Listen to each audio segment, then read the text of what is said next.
Sí, buenos días, ¿cómo están? ¿Bien? Vamos a continuar con nuestra serie que estamos llevando cada domingo. La serie se titula Cristianos de Verdad y está siendo tomada del libro de Santiago. Hoy vamos a tocar el tema número 8, que tiene como título Tener una fe viva con carácter humilde. Pero antes de comenzar quisiera orar. Padre, en el nombre de Jesús te damos gracias hoy esta mañana. Señor, gracias por cuidar de cada uno de nosotros, de cuidar nuestras familias, Señor. Señor, la situación se está agravando más, pero tú nos tienes bajo tu cuidado, Señor. De cualquier enfermedad, Señor, tú nos sanarás, confiando, Señor, en que tú eres nuestro Dios y nuestro Señor. Bendecimos tu nombre, en el nombre de Jesús. Amén. Muy bien, debemos de tener una fe viva en Cristo y para eso se tiene que demostrar por medio de nuestro carácter humilde.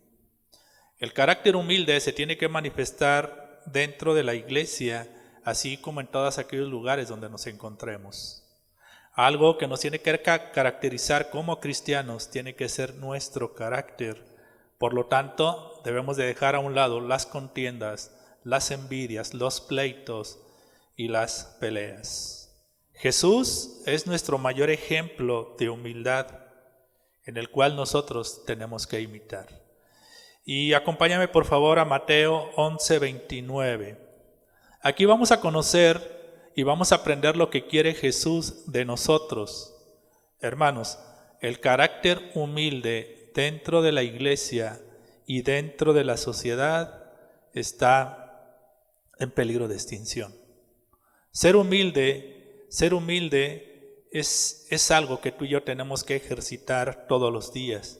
Y hoy veremos este punto que es muy importante para llevar una vida cristiana de acuerdo a lo que Jesús nos enseña. Mateo 11:29 nos dice, llevar mi yugo sobre vosotros. ¿Qué es lo que nos está haciendo Jesús? Jesús nos está invitando a llevar, pero el yugo es el yugo de Jesús. Pero aquí lo más importante, verso 29, en la parte media dice, y aprender de mí. Ahora, ¿qué es lo que yo tengo que aprender de Jesús? Nos lo dice enseguida, que soy manso y humilde de corazón.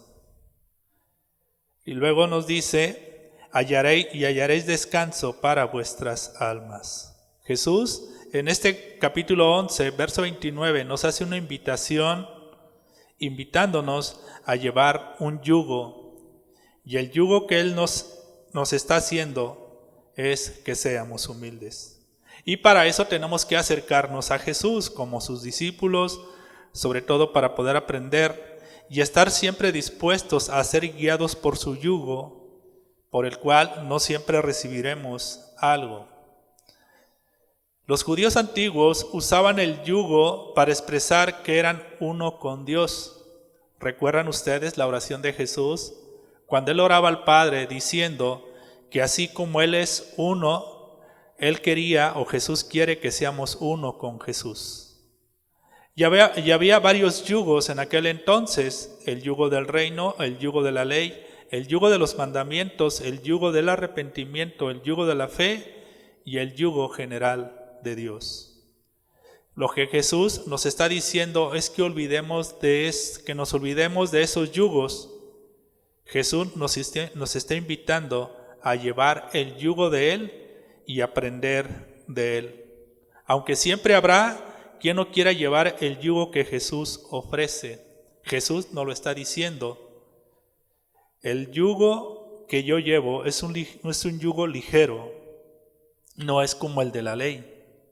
Siempre y cuando no nos rebelemos en contra de Él, el yugo de Jesús no tiene nada que ver con aquellas cosas que creemos prohibidas. El yugo de Jesús no incluye cargas que nosotros podamos escoger. Jesús revela su naturaleza cuando se describió a sí mismo como manso y humilde de corazón. Su corazón de siervo nos ayuda para que sea quien lleve nuestras cargas como en estos días. Hermanos, yo como pastor no entiendo muchas cosas de lo que está pasando. Yo como pastor no tengo el conocimiento de lo que está sucediendo. Pero si nosotros nos dejamos llevar por Jesús, descansar en Jesús, caminar con Él y en Él, hermanos, aprenderemos a descansar en Él y ser uno en Jesús. Jesús nos da una promesa que si nosotros llevamos su yugo, encontraremos descanso en nuestras almas. Por lo cual es una promesa incomparable, poderosa y profunda. Y deberíamos de darnos cuenta nosotros mismos cómo estamos con Jesús o cómo estamos con Dios para poder alcanzar ese descanso de nuestras almas. Te hago una pregunta, ¿cómo estás con Jesús? ¿Cómo es tu relación con Jesús? Hermanos, es algo en el cual tú y yo nos debemos de poner a pensar. En este momento, la situación que está pasando, te repito, hay mucha incertidumbre, hay mucho miedo. La gente conforme va pasando el tiempo, la gente no haya qué hacer. Ahora, ¿cómo puedo saber yo que hay descanso en mi alma cuando Él es mi paz?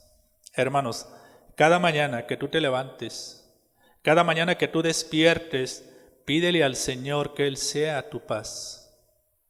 Y esa paz nos ayudará a poder alcanzar el descanso de nuestra alma.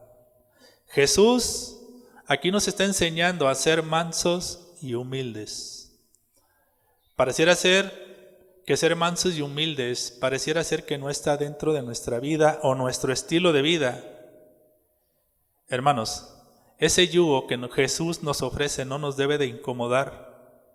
Es muy sencillo, porque Él es el camino, Él es la verdad y Él es la vida. Ahora, ¿queremos encontrar descanso para nuestras almas? Yo pienso que sí. Jeremías 6:16. En Jeremías 6:16, el Señor nos indica de cómo poder alcanzar o cómo poner descanso para nuestras almas. Hermanos, yo no sé cómo está tu vida en este momento, no sé qué sentimientos tengas, o no sé cuál es tu sentir de lo que está pasando actualmente.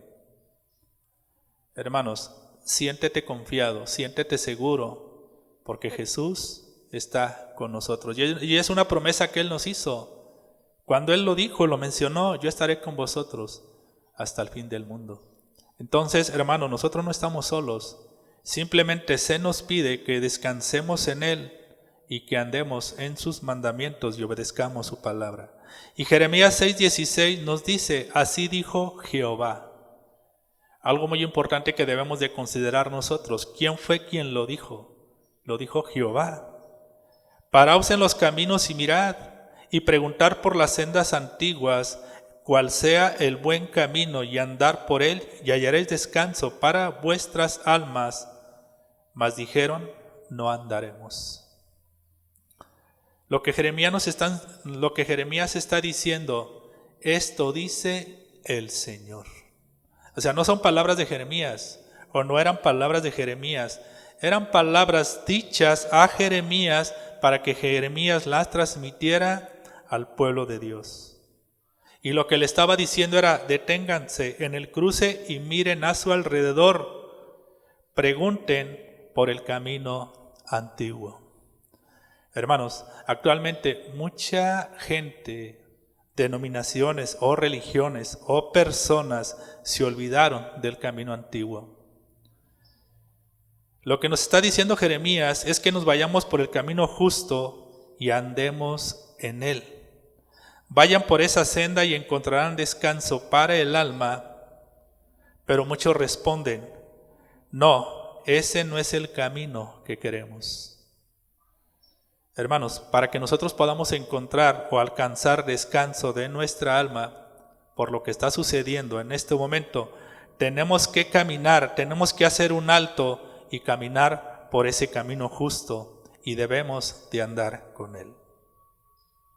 Actualmente a la gente le cuesta mucho trabajo o le cuesta o tiene mucha dificultad en obedecer a Dios.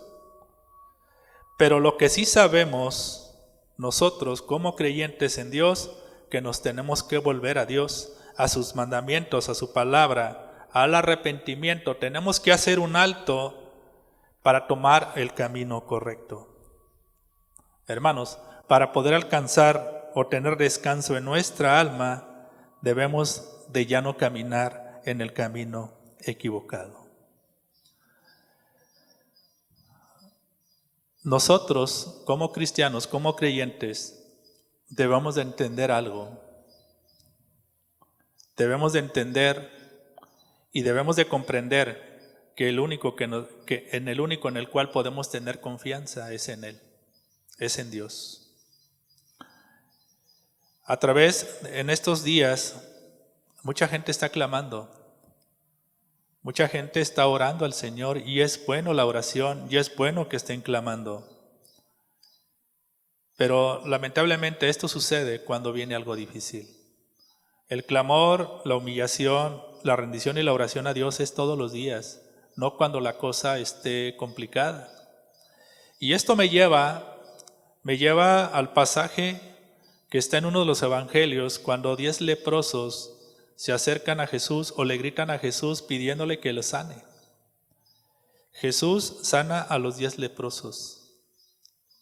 Jesús sabía realmente qué había en el corazón de cada leproso. Jesús sabía con anticipación que solamente uno iba a regresar a darle gracias. Actualmente, mucha gente está orando a Dios. Pero lo más hermoso sería que la gente que esté orando a Dios y clamando a Dios, después de que pase todo esto, se sienta agradecida con Dios y se vuelva de su mal camino, y ahora que se vuelva al Señor. Volvernos al Señor es un cambio de vida. Volvernos al Señor es dejar de pecar, dejar nuestra vida y entregársela al Señor. Esa es la intención y el propósito por el cual tú y yo, hermanos, debemos de caminar como hijos de Dios.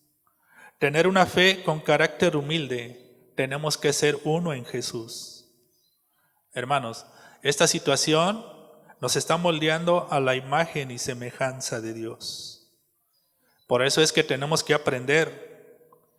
Y algo, hermanos, de lo que tenemos que evitar, nos lo enseña Santiago en Santiago capítulo 4, verso 1.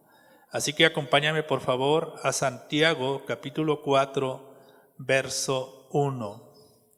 Hermanos, es increíble que este libro, esta carta, fue escrita hace cientos de años y todavía pareciera que está en tiempo presente.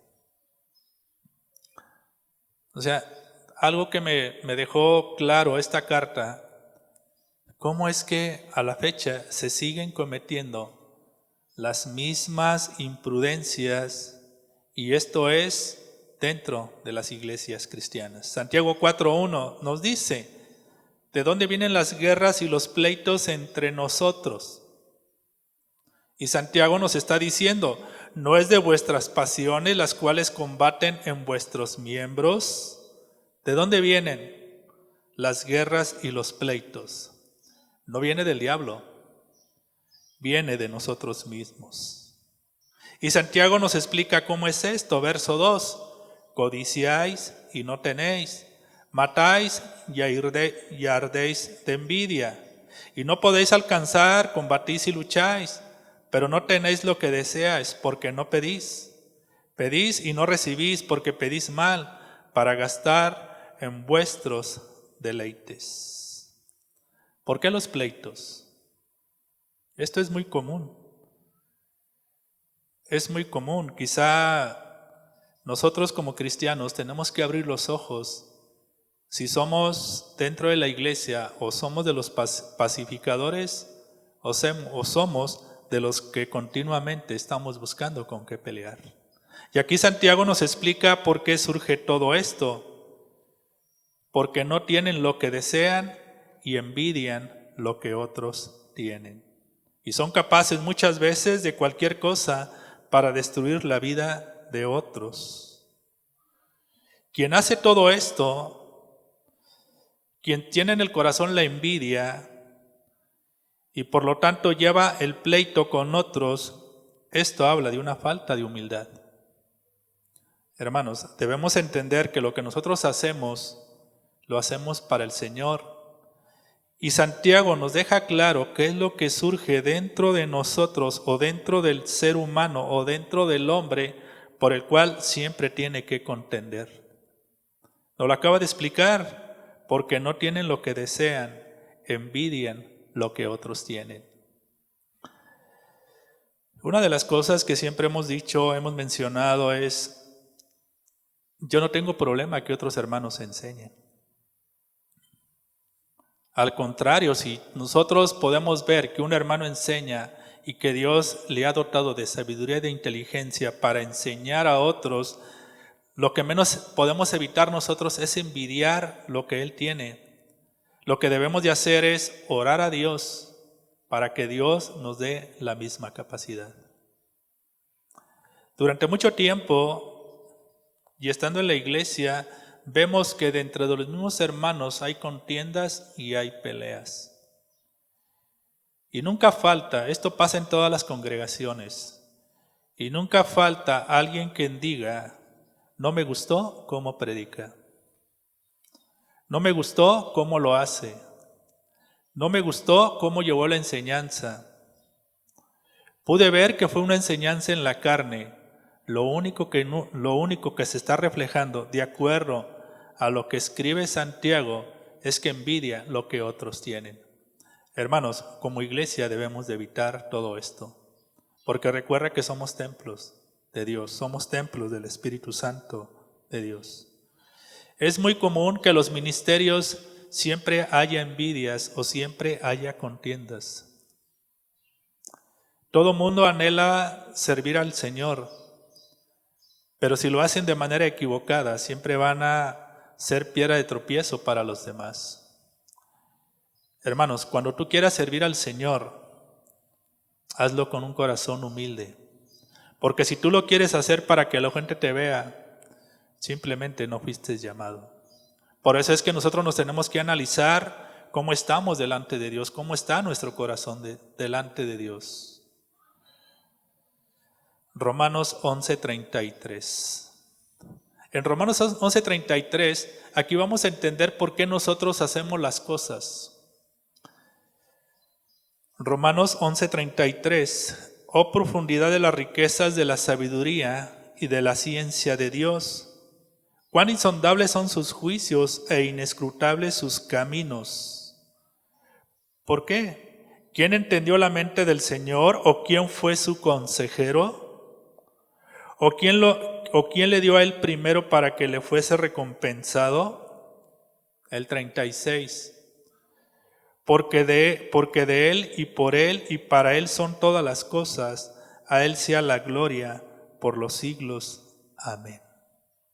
¿Te das cuenta que toda la sabiduría y el conocimiento viene de Dios? ¿Quién entiende la mente del Señor o quién fue su consejero? Nadie.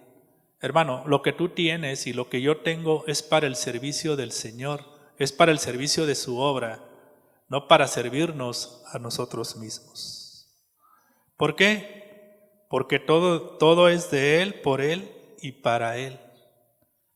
Así que evitemos las envidias y evitemos la contienda dentro de la iglesia. Algo que también se da muy común, la envidia, la contienda y los pleitos, se da dentro de las familias.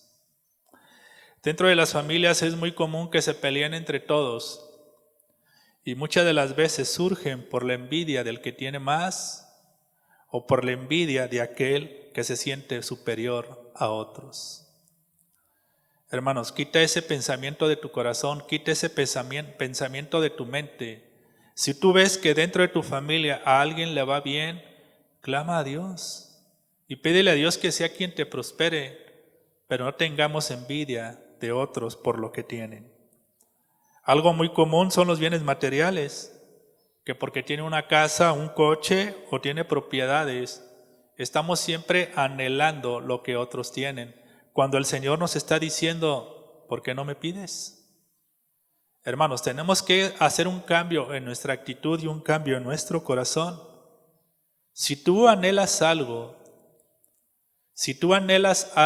para ti que otros tienen, mejor camina con una actitud humilde, ora al Señor y seguramente el Señor te lo va a dar, pero tienes que cambiar esa manera de ser.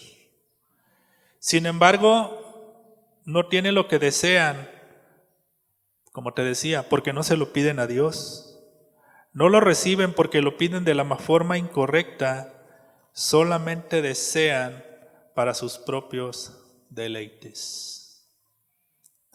Hermanos, nuestra oración y la petición tiene que cambiar. Ahora, como creyentes en Cristo, debemos de estar conscientes qué es lo que vamos a pedir y por qué lo pedimos. El mayor ejemplo, o el ejemplo que yo pude encontrar para poder ilustrar esto, muchas de las veces nosotros pedimos para satisfacer nuestros propios deleites. Me recuerda cuando un niño tiene sus juguetes, tiene suficientes juguetes. Llega otro niño pidiéndole un juguete, que le preste un juguete. ¿Qué hace el niño? No se lo presta. ¿Sí? El niño se quiere deleitar con todos sus juguetes, no importa que no los use, pero se quiere deleitar con los juguetes que él tiene, no prestándoselos a otro niño. Hermanos, regularmente así pasa en nosotros. Nomás oramos para satisfacer nuestros propios deleites. Debemos de evitar todo eso. Si tú anhelas algo, si tú anhelas un llamado, o si tú anhelas el servir al Señor, pídeselo a Él. Y seguramente Él te dará dones y talentos para que puedas ejercer tu servicio. Santiago nos escribió cuál es el origen de las contiendas. Y lo hace como una pregunta, ¿no es de vuestras pasiones las cuales combaten en vuestros miembros? Santiago usa términos de guerra, poniéndolo a la par con los pleitos. Y casi siempre es por la amargura que hay en el corazón. ¿Pero por qué sucede todo esto? Primeramente porque caminan en la carne, por esa lucha interna que hay dentro de ellos. Y algo muy impresionante, porque están alejados de Dios. Hermanos, somos imagen y semejanza de Dios. Al momento de que recibimos a Cristo, recibimos al Espíritu Santo. Por lo tanto, debemos evitar las peleas con los demás. Santiago parecía estar molesto cuando escribió esta carta por el comportamiento egoísta y lleno de amargura que había entre algunos hermanos. Esto es muy común que se dé entre los cristianos. Es muy común. Te voy a poner un ejemplo. Nosotros, como cristianos o como pastor, practicamos el atletismo, pero siempre cuidamos de no creernos más que otros o de hablar mal de otros diciendo que soy mejor que él o ella. ¿Qué debo de hacer yo para ser mejor que el otro? Practicar más y seguir las instrucciones, pero sobre todo pedirle a Dios que me ayude. O sea, en mi corazón no debe haber el anhelo de pretender ser mejor que otros de una manera incorrecta, sino todo lo contrario. Siempre tiene que haber metas, siempre tiene que haber una superación, pero para eso tienes que ejercitar y sobre todo con la ayuda de Dios. Hermanos, para ser mejores tenemos que aprender a seguir instrucciones y la humildad es la base para llegar a la meta. Yo ya puse mi ejemplo y te pregunto, ¿cuál es el tuyo? ¿Está quedando claro lo que el Señor nos está enseñando?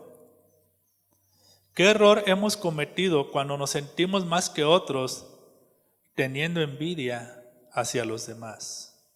Porque codiciamos y no tenemos, matamos y arremos de envidia y no lo podemos alcanzar. Hermanos, nuevamente Santiago mira hacia el Sermón del Monte, y Santiago utiliza la palabra matar para expresar algo más que un asesinato, expresa también de lo que hay dentro del corazón del hombre. Allí es donde se manifiesta el enojo hacia los demás. ¿Qué tenemos que hacer? Evitar las contiendas entre nosotros. Evitemos hablar mal de otros, evitemos señalar a otros. Muchas de las ocasiones, cuando nosotros hablamos mal de alguien, es porque es mejor que nosotros. Te repito, pidámosle a Dios. Tampoco podemos tener una actitud de arrogancia, de orgullo, de soberbia hacia los demás. Tampoco porque yo soy mejor puedo mostrarme de una manera orgullosa o de una manera superior sobre otros. Jesús eso lo condena. Mateo 5:21 nos dice: oíste que fue dicho a los antiguos, no matarás, y cualquiera que matare será culpable de juicio. Verso 22. Aquí es donde Jesús da un giro a esta conversación. Pero yo os digo que cualquiera que se enoje contra su hermano será culpable de juicio, y cualquiera que diga necio a su hermano será culpable ante el concilio, y cualquiera que le diga fatuo quedará expuesto al infierno de fuego. Hermanos, Jesús va más allá.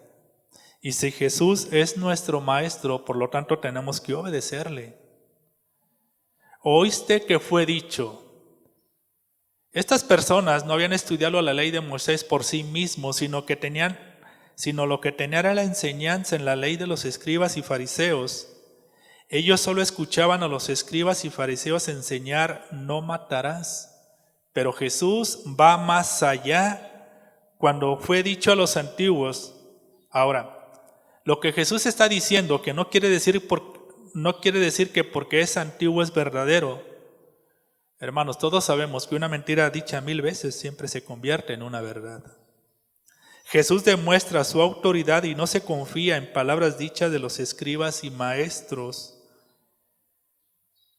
Y lo que Jesús hará es enseñar el entendimiento de la ley de Moisés.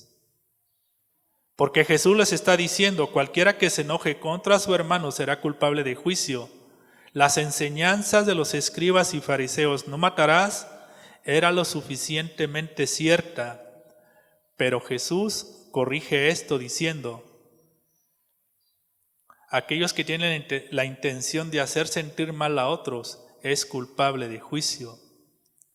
Y Jesús corrige la herejía de los escribas, que para ellos la ley era una demostración externa del corazón, pero Jesús trae la ley de regreso al corazón del hombre. Hermanos, con nuestras palabras podemos matar las ilusiones de mucha gente. Nunca te quieras sentir superior a alguien. Hermanos, hay gente que no se le olvida lo que alguna vez alguien le dijo. Yo recuerdo hace tiempo conocí a una persona que, platicándome con él, su papá siempre lo etiquetó de tonto. Toda la vida lo etiquetó de tonto. Todo lo que él hacía, él me lo dijo, todo lo que él hacía, su papá siempre le decía: no seas tonto, eres un tonto, no sales de tonto. Esa palabra tonto lo marcó toda su vida. Y siendo aún grande, siendo aún mayor, de hecho ya casado, no podía perdonar a su padre por esa palabra que siempre le dijo. Quizás su padre no fue necesario haberlo golpeado o haberlo azotado, sino con esa palabra siempre le rompió esa ilusión.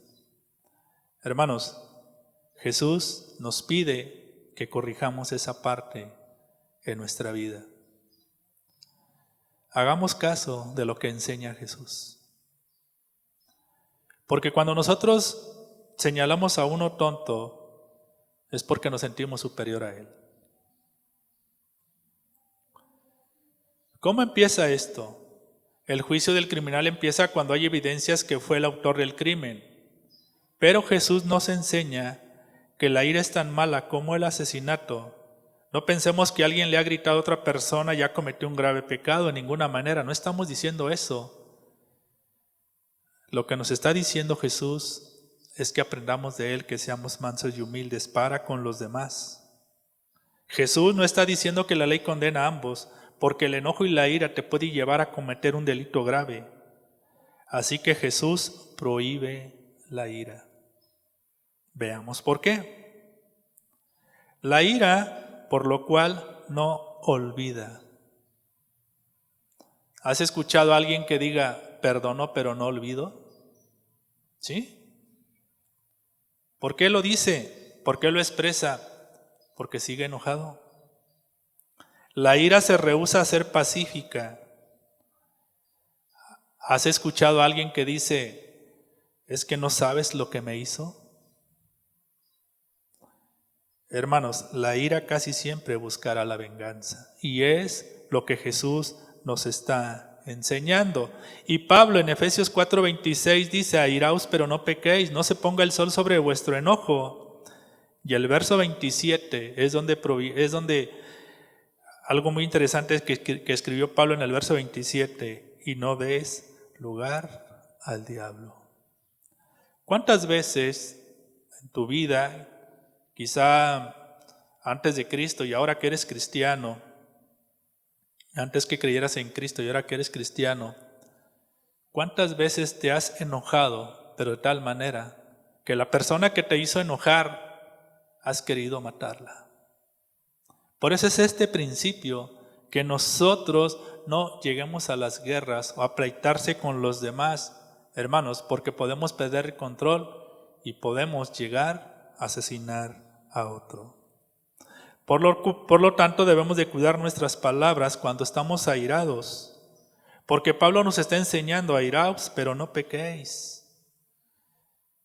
Y no se ponga el sol sobre nuestro enojo. Esto es, si tú tuviste un mal día, tuviste un día de enojo, de ira, lo que está diciendo Pablo es que tenemos que arreglar todo antes de que llegue la noche.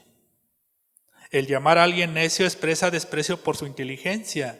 Llamar a alguien fatuo expresa el desprecio por su carácter. Jesús está diciendo que ambos rompieron el mandamiento de la ley, aún sin cometer asesinato. Los comentaristas han traducido la palabra necio como simplón, zoquete, estúpido, idiota sin cerebro. El tono de voz que se aplica un acento de desprecio a alguien que desprecia al hermano lo hace de manera arrogante. Hermanos, como creyentes debemos de tener una fe viva con carácter humilde. Cuando escribió esto Santiago, lo hizo con la única intención de que los creyentes se dieran cuenta de la amargura y odio que podemos sentir hacia los demás. Te hago una pregunta. ¿Has sentido amargura y odio hacia otros?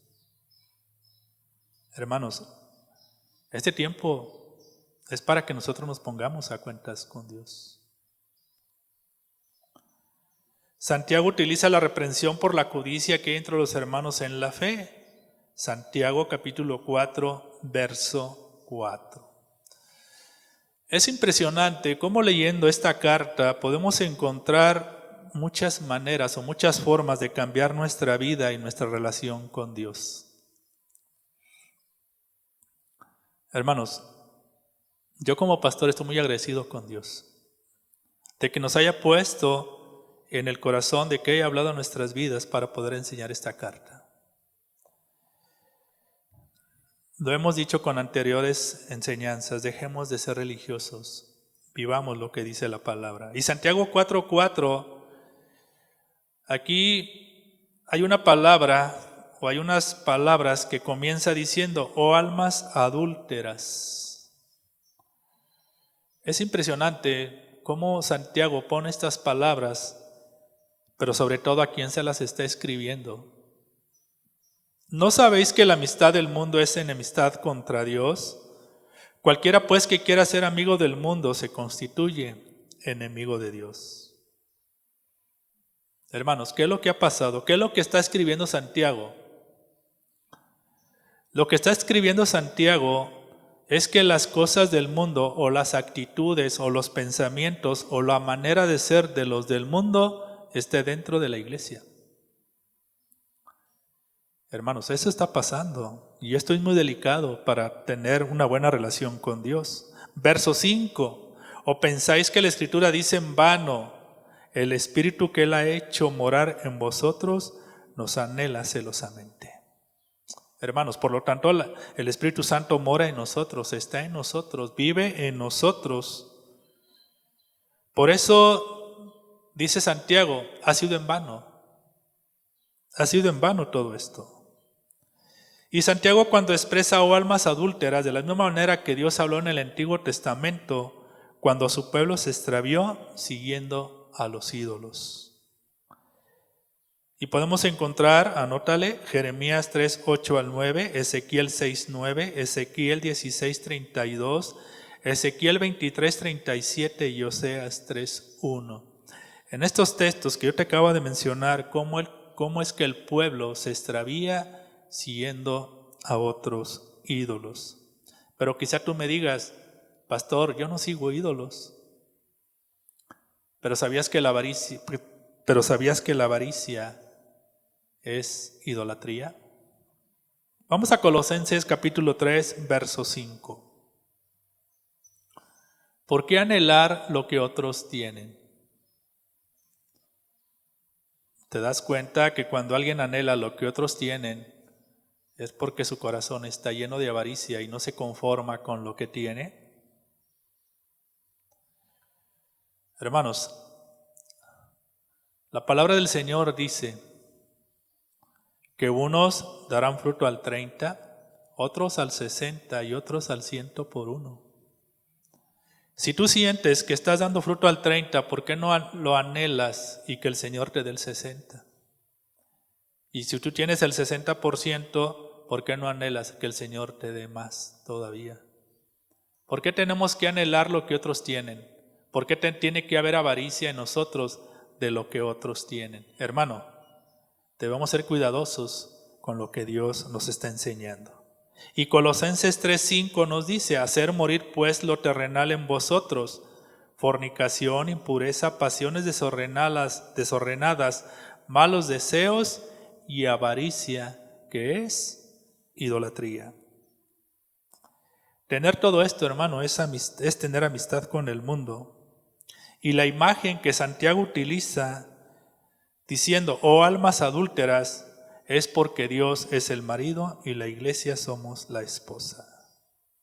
Entonces, lo que está expresando Santiago es, ¿no sabéis que la amistad del mundo es enemistad contra Dios? Lo que Santiago está diciendo, que nosotros no podemos ser amigos del sistema del mundo, sería rebelarnos en contra de Dios. No se puede ser amigo de la avaricia y ser amigo de Dios al mismo tiempo. Mateo 6:24. Mateo 6:24 es un texto que todo mundo sabe y todo mundo conoce. Ninguno puede servir a dos señores, porque aborrecerá al uno y amará al otro, o estimará al uno y menospreciará al otro. No podéis servir a Dios y a las riquezas.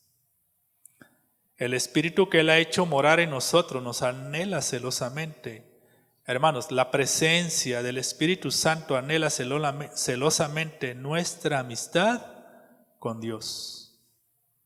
Ahora, ¿cuál es la solución para evitar las contiendas? Lo leímos al principio, la humildad. Santiago 4:6. Santiago 4:6 nos está diciendo, pero Él da mayor gracia. Por eso dice, Dios resiste a los soberbios y da gracia a los humildes. Hermanos, ¿de cuáles somos? ¿Ya se nos va a quitar la soberbia?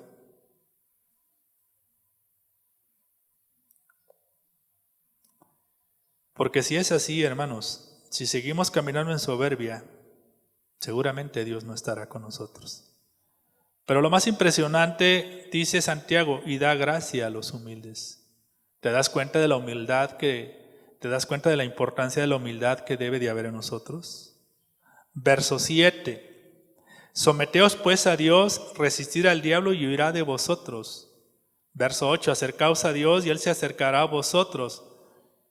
Pecadores, limpiar las manos, y vosotros los de doble ánimo, purificar vuestros corazones.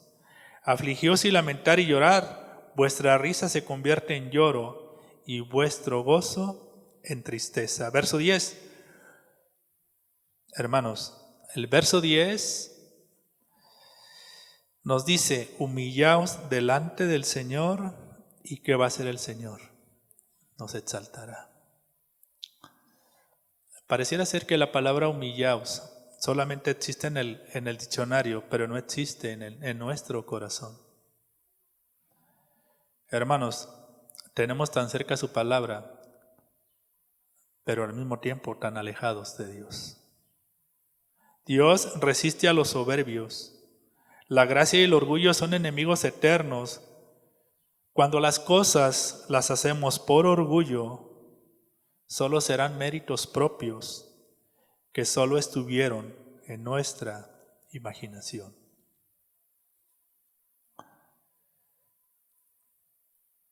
Hace tiempo, cuando Iglesia Cristiana de Cortázar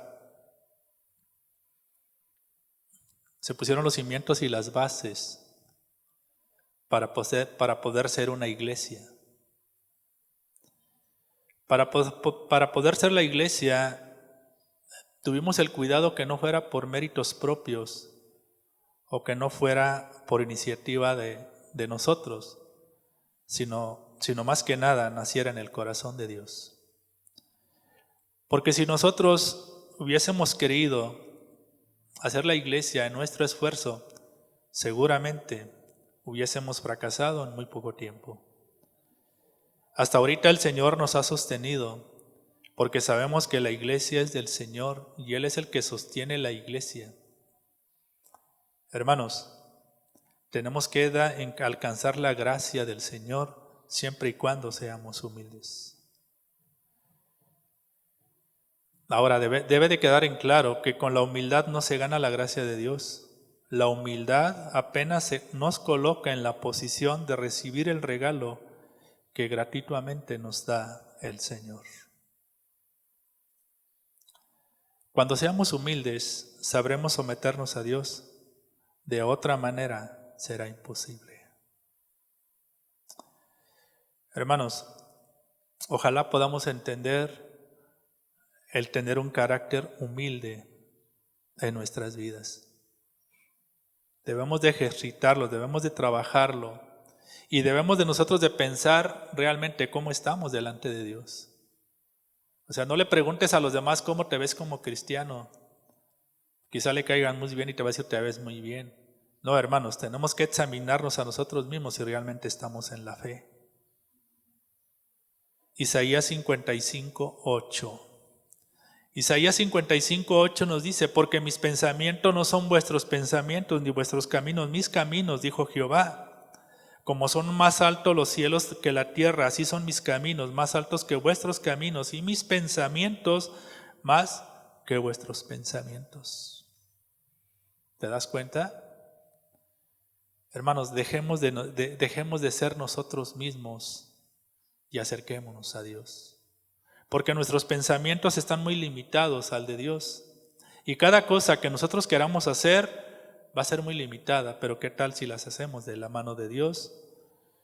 Estaremos siempre acompañados de su gracia. A los humildes de corazón solo les queda someternos a Dios. Esto significa el ponernos a la orden de Dios, rendirte a Él como Rey y empezar a recibir las bendiciones de estar bajo su reino. Estamos en este tiempo, hermanos, en este tiempo Dios está moldeando nuestro carácter, Dios nos está haciendo humilde y dependerá de cada uno de nosotros qué tan obedientes somos o seamos delante de Él. Hermanos, las personas humildes sabrán resistir al diablo y él huirá. Si dejamos de andar en la carne, si dejamos de andar en las peleas, en las contiendas, envidiando a otros, seguramente el diablo hará estragos en la vida de cada uno de ellos. Es por eso que Santiago nos dice resistan y él huirá de nosotros. Santiago nos está diciendo que si lo hacemos de manera personal, él huirá de nosotros. Resistir viene de dos palabras griegas, estar de pie y en contra. Satanás puede huir por la resistencia del creyente porque sabe que tiene la autoridad de lo que Jesús hizo en la cruz. La palabra del Señor dice, acercaos a Dios y Él se acercará a vosotros. Es una invitación y una promesa. Hay quienes que no se someten a la autoridad, pero pretenden resistir al diablo. No se puede. Hay tantas doctrinas que hablan más del diablo que de Jesús. ¿A quién le está dando lugar? Pues al diablo. Ese tipo de doctrinas que le dan más lugar al diablo que a Jesús terminan endemoniados. Dicen que se someten a Dios, pero si le dan lugar al diablo, ¿será algo bueno? Seguramente no. Tenemos una promesa. Dios se acercará a nosotros en tanto que nosotros nos acerquemos a Él. Hermanos, si estamos lejos, no es que Él se haya alejado de nosotros. Si estamos lejos de Dios, no es que Él se haya alejado de nosotros, sino que nosotros mismos nos hemos alejado de Él. Santiago sigue diciendo, pecadores, limpiar las manos y vosotros, los de doble ánimo, purificar vuestros corazones. Humillaos delante del Señor y Él os exaltará. El mejor ejemplo, hermanos, de humillación lo encontramos en Jesús. Y vamos a explicar Filipenses 2:6 a qué se refiere esto. ¿A qué se refiere o qué es lo que nos enseña o de qué manera nos tenemos que humillar delante de Dios? A veces sentimos que humillarnos es postrarnos. A veces sentimos que humillarnos es estar arrodillados todo el día. A veces sentimos que humillarnos es leer la palabra todo el día. O a veces sentimos que humillarnos es tirarse al piso. Hermanos, esa no es la humillación de la que Jesús hizo en nosotros. Filipenses 2:6. Vamos a ver. El cual, siendo en forma de Dios, no estimó a ser igual a Dios como cosa que aferrarse, sino que se despojó a sí mismo, tomando forma de siervo, hecho semejante a los hombres. Y estando en la condición de hombre, se humilló a sí mismo, haciendo obediente hasta la muerte y muerte de cruz. Por lo cual Dios también lo exaltó hasta lo sumo y le dio un nombre que es sobre todo nombre. Aquí hay dos palabras. En el verso 8 habla de que Jesús se humilló y en el verso 9 habla que el Padre lo exaltó. ¿Sí? Jesús se humilló a sí mismo cuando Él se hizo obediente. ¿Estás entendiendo que humillarse no es postrarse, no es tirarse al piso? Hermanos, el humillarse es hacernos obedientes. Esto es algo que Jesús solamente podría experimentar, de bajar de su trono en el cielo para convertirse en hombre. Jesús tuvo que dejar la gloria del cielo para estar en la condición de hombre, para que de esta manera pudiera ser obediente. La clave para que Jesús fuera obediente en la tierra fue soportar el sufrimiento. Hebreos 5:8, y aunque era hijo, por lo que padeció, aprendió la obediencia. Hermanos, Jesús se humilló a sí mismo. Tomó la forma de hombre y no de una criatura más gloriosa como la de un ángel. Se humilló al nacer en un lugar sucio y maloliente. Se humilló al nacer en la pobreza, en un pueblo despreciado. Se humilló al nacer como un niño en lugar de haber aparecido como un hombre. Se humilló al someterse en obediencia como un niño ante sus padres. Se humilló el aprender un oficio de carpintero. Se humilló al tener que esperar 30 años para iniciar su ministerio. Se humilló al escoger a sus discípulos sabiendo cuál era su origen de cada uno de ellos. Se humilló en soportar cada una de las tentaciones. Se humilló en soportar la debilidad, el hambre, la sed y el cansancio. Se humilló en su obediencia al Padre. Se humilló en su total sumisión al Espíritu Santo. Se humilló al elegir y someterse a la muerte en esa cruz. Se humilló en agonía en su muerte. Se humilló en la vergüenza, las burlas y la humillación pública de su muerte. Se humilló al soportar la agonía espiritual de su sacrificio en la cruz. Y te preguntarás, ¿cómo era posible si era el Hijo de Dios?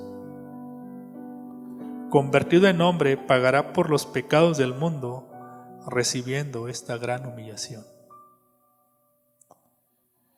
Él pudo haberse aparecido a los hombres solamente en su gloria transfigurada y haber enseñado a los hombres lo que ellos necesitaban escuchar.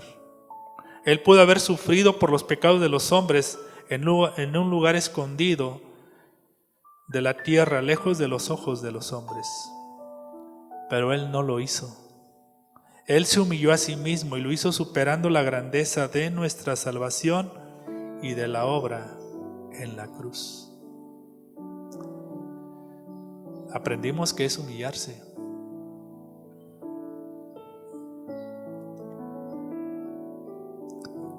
¿Qué vamos a hacer nosotros? Segunda de Crónicas 7:14, la última cita. Ya vimos de qué manera Jesús se humilló. Ya lo aprendimos. Todo lo que tuvo que pasar Jesús, todo lo que hizo Jesús, siendo Dios, se hizo carne y habitó entre nosotros. Segunda de Crónicas 7:14 nos dice: si se humillare mi pueblo, sobre el cual mi nombre es invocado, y oraren y buscaren mi rostro. Hermanos, dice, y se convirtieren de sus malos caminos, entonces yo iré desde los cielos y perdonaré sus pecados y sanaré su tierra. Amén. Esto es lo que significa humillarse delante de Dios. Jesús, siendo Dios, tomó la forma de un hombre y vino a esta tierra a cumplir un propósito y a cumplir un llamado. Te hago una pregunta. ¿Por qué estás aquí en la tierra?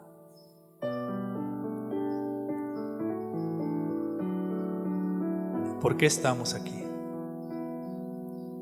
¿Cuál es el fin? ¿O cuál es tu propósito de que estás en esta tierra?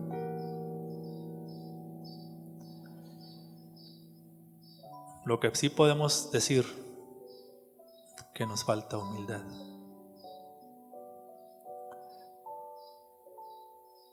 Quizá podemos demostrar ser humildes hacia los demás, pero realmente lo que cuenta es ser humildes delante del Señor. Vamos a orar. Padre, te damos gracias esta tarde por tu mensaje, Señor, porque has hablado en nuestras vidas, Señor. Señor, el mejor ejemplo de humildad fue Jesús. Ser mansos y humildes.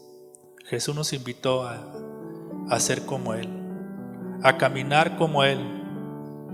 Señor, te damos gracias también por esta carta que tú has puesto en nuestro corazón para poderla enseñar, pero sobre todo, Señor, para poderla llevar a la práctica. Señor, ¿por qué anhelar lo que otros tienen? ¿Por qué anhelar las habilidades o los talentos o los dones que otros tienen, Señor? Si tu palabra dice que solamente te lo pidamos a ti. Señor, nos has enseñado de qué manera se humilló Jesús. Danos la fuerza, Señor, para ser humildes delante de tu presencia, Señor, y caminar conforme a tu palabra, Señor, y que vivamos cada uno de nosotros esa palabra viva que esté sembrada en nuestros corazones para tener una vida transformada, Señor. Quita de nosotros todo orgullo y toda soberbia para con los demás. Señor, no nos dejes caer en tentación y quita de nuestros labios toda palabra que pueda ser ofensiva para otros. Señor, tu palabra dice que aquel que se humille será exaltado, Señor. Señor, nos humillamos delante de ti, Señor. Pero ayúdanos, Señor, a que sea con hechos y no solamente con palabras. El mundo entero necesita humillarse delante de ti, Señor. Volverse a ti, dejar el pecado, dejar su manera de vivir, dejar su manera de pensar, acercarse más a ti, Señor. Confiar y creer más en ti y humillarnos delante de ti para que nuestra tierra sea sanada, Señor. Te pedimos, Padre, en esta tarde por todo el mundo que está sufriendo esta terrible enfermedad. Quita de nosotros todo temor y todo miedo, Señor. Gracias, Señor, por enseñarnos de cómo caminar en humildad, cómo estar delante de ti. Señor, te pedimos por aquellos hermanos que están en sus casas, Señor, que tú los guardes. Señor, que sigamos las instrucciones que nos están dando, Señor. Hasta ahorita, Padre, las cosas no están muy graves como en otros países, en México, Señor. Pero para que esto no suceda, Señor, tenemos que ser prudentes con las indicaciones que nos estén dando, Señor. Cuida a nuestras familias, que no nos falte la provisión porque no sabemos qué vaya a venir, Señor. Cuídanos, Señor, te pedimos, Señor. Yo hoy, delante de ti, delante de tu presencia, Señor, clamamos a ti para que nuestra tierra sea sanada, Señor, y para que nuestra familia, Señor, esté bajo tu cuidado y la iglesia, Señor. Bendecimos tu palabra y bendecimos tu nombre. En el nombre de tu Hijo Jesucristo. Amén. Hermanos, Dios les bendiga. Tomemos las precauciones necesarias y que la palabra y su Espíritu del Señor esté sobre ustedes. Amén.